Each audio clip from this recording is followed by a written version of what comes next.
Le premier modèle que nous allons étudier est le modèle dit du BCG. BCG, cela signifie Boston Consulting Group.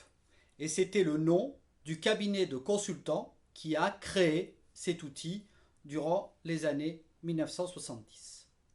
L'objectif de ce modèle va être le suivant.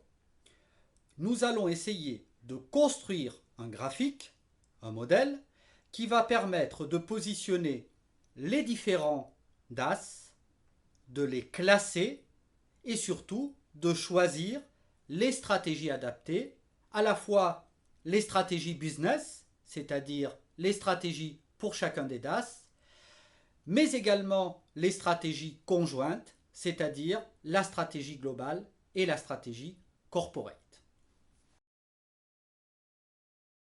Le modèle du BCG repose sur 4 hypothèses fondamentales, 4 modèles fondamentaux. Le premier modèle, peut-être le plus important, c'est le modèle du coût.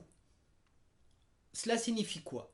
Eh bien, cela signifie que selon le modèle du BCG, le coût est considéré comme le facteur de compétitivité principal. On pourrait même dire le facteur de compétitivité unique. En reprenant un modèle précédent, nous pourrions dire que le coût est le seul facteur clé de succès de l'entreprise. Cela signifie que si l'entreprise veut être compétitive, elle doit nécessairement avoir des coûts qui vont être les plus faibles possibles. Le deuxième modèle, c'est le modèle dit de l'expérience.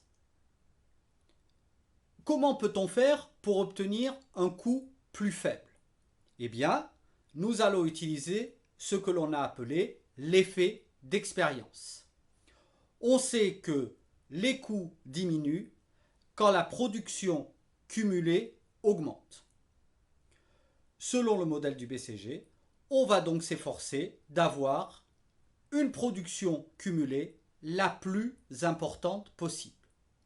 Puisque, une fois de plus, une production cumulée très importante nous permettra d'obtenir des coûts faibles. Le troisième modèle, c'est le modèle du cycle de vie. Et c'est l'introduction de la notion de marché. Pourquoi introduire la notion de marché? Eh bien parce que pour qu'une entreprise soit profitable, il faut certes qu'elle-même soit efficace, mais il faut également qu'elle intervienne sur un marché porteur. Et le modèle du cycle de vie que nous avons vu va justement permettre de savoir si le marché sur lequel l'entreprise intervient est un marché porteur ou au contraire est un marché plutôt sur le déclin. Le quatrième modèle, c'est le modèle dit du leader. Big is beautiful en anglais. Ça signifie quoi? Eh bien, ça signifie que pour être compétitive sur un secteur, l'entreprise doit être le leader de ce secteur.